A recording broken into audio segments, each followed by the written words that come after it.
दिया जाता है वर्ड पे आप चेक करें और रेगुलर क्लास पर बैठें। क्लास में उनका अटेंडेंस काफ़ी कम रहता है और गार्जियन भी आकर काफ़ी मुलाकात नहीं करते, जैसे पढ़ाई कर रहे, क्या कर रहे, कॉपी वगैरह ये सब मिसिंग रहता है क्लास में। और सामान वगैरह जैसे पेंसिल, इरेज़र ये सब चीज़ों मिसिंग रहता है। आप लोग एक दिन पहले चेक कर लिया करें, बैग वगैरह, कॉपी, बुक्स सब साथ को।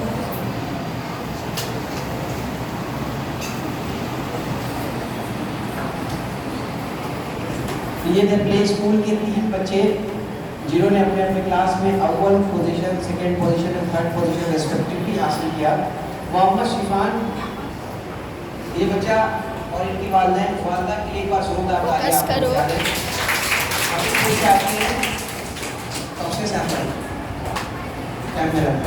तो रोज़ाना बिला नागा सुबह से लेकर जब तक बच्चों की छुट्टी नहीं होती है क्लास में बैठना, क्लास के बाहर बैठना, बच्चों की तरबियत करना और बच्चों के साथ लगे रहना, ये दिखाता है कि क्यों इनके बच्चे आज फर्स्ट पोजीशन हासिल किए। क्योंकि बच्चे मिट्टी की तरह होते हैं और उस्ताद और गार्जियन उसको जिस सांचे में ढालेंगे वो वैसे हो जाएंगे। और फिर ये मिट्टी भी पकता उस वक्त है जब ये बहुत मैच्योर 20-25 से ऊपर जाते हैं। उसके बाद भी कच्चे रहते हैं, फिर दोस्तों जैसा दोस्ती मिलता है फिर वैसा ढलना शुरू हो जाते हैं। तो यहाँ पे हर लेवल में बच्चों के पीछे गार्जियन की बड़ी मेहनत की ज़रूरत है। मैं फर्स्ट इनाम देने के लिए मैं नज़ीफ़ा मैम से गुजारिश करूँगा कि वहाँ आए और मोहम्मद शिफान को अपने हाथ से अव्वल इनाम से नवाजें। सामने आई शिफान, दोनों हाथ से लीजिए। साथ बिन नदीम जो बहुत अच्छा पोजीशन 1 नंबर से पीछे रह गया, इनकी वालदा भी बहुत मेहनत करती हैं। एक बार जोरदार ताली छोटे छोटे नौजवानों के लिए मैं जनाब तस्लीम अंकल से गुजारिश करूंगा कि साथ बिन नदीम को सेकंड इनाम से नवाजें। तालियां हो जाए। थर्ड आने वाली बच्ची आयशा ठाकुर मौजूद है। आयशा ठाकुर है, उनके गार्जियन है। अब आ रही है आखिरी क्लास 6 की, जहाँ मैं नौशाद सर को माइक हैंड ओवर कर रहा हूँ। नौशाद सर आखिरी कार्रवाई। अस्सलाम वालेकुम। जाओ जन्नत आयशा। क्लास 6 में इस बार जो फर्स्ट आया है जन्नत आयशा, उसका नाम है असद रजा, और जो सेकंड आ रही है वो है आयशा खातून।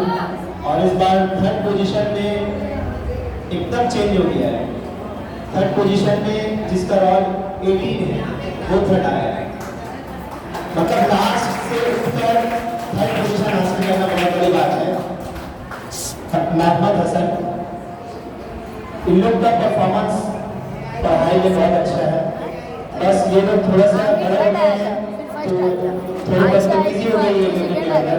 तो गार्जियन हज़रात से गुजारिश करेंगे कि आप लोग अपने बच्चों पे गौर करें, ध्यान दें और प्रोजेक्ट वगैरह पे ध्यान देने को लिए। और जैसे कि मैम और सर लोगों ने बोला कि एक नंबर बच्चे पढ़ रहे हैं ठीक, लेकिन जब प्रोजेक्ट की बारी आ रही है और होमवर्क की बारी आ रही है या ओरल एग्जाम की बारी आ रही है तो कुछ बच्चे आगे मतलब एब्सेंट भी कर दे रहे हैं। जैसे मैं एडमिट कार्ड पर लिखा नहीं होता है कंप्यूटर के एग्जाम के बारे में, क्लास 3 से लेकर क्लास 6 तक तो एक दिन के बाद मैं लेता हूँ एग्जाम हम लोगों का ऑर्डर, तो उसमें बहुत सारे बच्चे एब्सेंट हो जाते हैं, जिसकी वजह से हम लोगों का 50 मार्क्स कम हो जाता है। तो आप इस बात पर गौर रखें। और बाकी अल्हम्दुलिल्लाह सभी बच्चे अच्छे पढ़ाई कर रहे हैं, बस मेरा इतना ही कहना है। बहुत शुक्रिया सर। तो क्यों ना सबसे पहले उन्हीं बच्चों को इनाम दिया जाए जो बच्चे 80 रैंक से उठकर 3rd रैंक में आए। जोरदार तालियों के साथ इस्तकबाल करेंगे। आमिर मौजूद है मोहम्मद हसन। अजय मोहम्मद हसन यहाँ के गार्जियन में मौजूद है? नहीं मौजूद है? आप समझिए कि उस बच्चे ने कितनी मेहनत की होगी कि जो बच्चा 18th रैंक में था 3 महीना पहले वो 3rd पोजीशन हासिल किया है। अंडरडॉग्स जिसको कहते हैं, जिसको सबने राइट ऑफ कर दिया हो कि कुछ नहीं कर पाएगा, उसने इतनी मेहनत की है तो 3rd पोजीशन हासिल हुआ है। लिहाजा जो बच्चे आज के इस एग्जाम्स में 1st, 2nd, 3rd नहीं आए, असद आए ना, तो मायूस किसी तरह नहीं होंगे, बल्कि आज से ही ये इरादा करके यहाँ से उठना है कि नेक्स्ट जब हम लोग यहाँ बैठेंगे रिजल्ट लेने के लिए, फर्स्ट कौन आए? हमें 1st, 2nd, 3rd ही अजय आना है इंशाअल्लाह। आएंगे इंशाअल्लाह, इंशाल्लाह। सब मेहनत करेंगे जब के इंशाअल्लाह। आमिर है ना, क्लास 6 में फर्स्ट आने वाला बच्चा मोहम्मद अरशद रजा सामने आ जाए। अरशद रजा और हाफजा मुकम्मल हो गया है और दस्तार हम लोग अगले जन्म में अल्हम्दुलिल्लाह जो एक मिशन था, अगला जन्म में नीचे से 7 साल के बच्चे आ जाए तो 6 क्लास तक हो जाएंगे। मुझे मालूम है कि 100% बच्चे नहीं होंगे, जितना आएगा सबके सब नहीं कर पाएंगे, लेकिन अगर उसमें से 50% बच्चे भी हो गए तो बहुत अच्छा रिजल्ट है इंशाअल्लाह ताला। आगे 50-60 बनेगा, 60-70 बनेगा और फिर 100 बनेगा।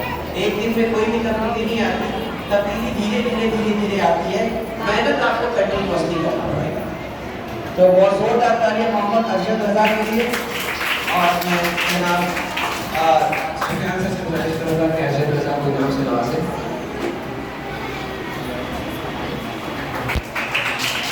सेकंड आने वाला बच्चा बच्ची आयशा खातून। चलो चलो जाओ जाओ। उद्दीन साहब सामने तशरीफ लाए। गेट से आते गेट से।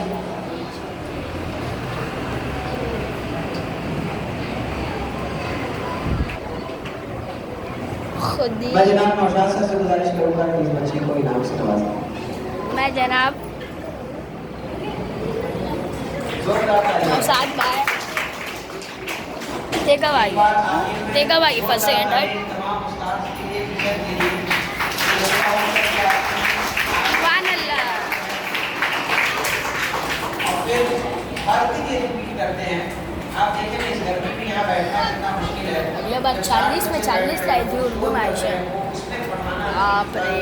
और फिर उसमें समझाना और बदमाशियों को झेलना, जिसको घर में हम 2 घंटा नहीं झेल पाते हैं, वैसे 60 बच्चों को 40 बच्चों को क्लास में झेलना ये बहुत ताकत और हिम्मत की बात है। हम तमाम इस पर अपने उस्ताद के शुक्रिया अदा करते हैं और एक बार तमाम बच्चे और गार्जियन से गुजारिश करेंगे कि जोरदार तालियां हमारे तमाम उस्ताद इकराम के लिए। अब ये ऐसा प्रोफेशन है, एक आदमी मर जाता है, मर गया, अब तो वो नमाज नहीं पढ़ पाएगा, कुरान नहीं पढ़ पाएगा, तो उसका नाम है अमान अल्लाह ताला बद कर। अब उसके नेकी में कुछ नहीं आएगी उसके खाते और ना गुनाह आएगा। लेकिन 3 नेकियां ऐसी है जो उसको मरने के बाद भी मिलती रहेगी, यानी उसका खाता ऑन रहेगा। कौन सी नेकियां थी? पहली नेकी है, अगर वो आदमी मरने से पहले कोई सदक़े जारिया कर दिया।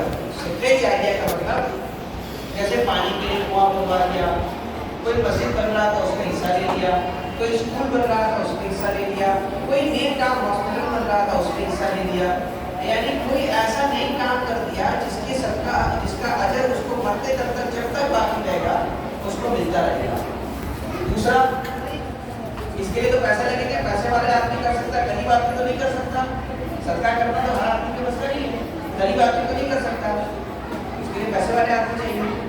दूसरा आदमी अल्लाह के रसूल सल्लल्लाहु अलैहि वसल्लम ने बयान फरमाया कि दूसरा वो आदमी जिसके औलाद नेक हो और उसके लिए दुआ की मग़फ़िरत करे, अल्लाह तबारक व तआला उसका भी नेकी जारी रखता है। लेकिन ये भी ऐसा है कि औलाद मेरे मरने के बाद कितना नेक रहेंगे वो भी नहीं पता। आदमी, आप अपने दादा को कितनी बार याद करते हैं? नहीं याद करते होंगे। माँ को आदमी याद करता है, दादा के लिए दुआ करना आदमी हंसना भूल जाता है, परदादा को छोड़ दीजिए। यानी आपको एक जनरेशन का सवाल मिला, नेक्स्ट जनरेशन मिल गए आपको। लेकिन तीसरा काम ऐसा बताया अल्लाह के रसूल सल्लल्लाहु अलैहि वसल्लम ने कि इंसान अगर कर दे तो उसका अजर उसको मिलता रहेगा। वो तीसरा काम क्या है मालूम है आपको? वो तीसरा काम है, आपने जो इल्म सीखा, कोई भी इल्म हो, कुरान का इल्म हो, हदीस का इल्म हो, अंग्रेजी का इल्म हो, मैथ्स का इल्म हो, साइंस का इल्म हो, ज्योग्राफिया का इल्म हो, कोई भी इल्म हो, आपने सीखा और आपने दूसरे को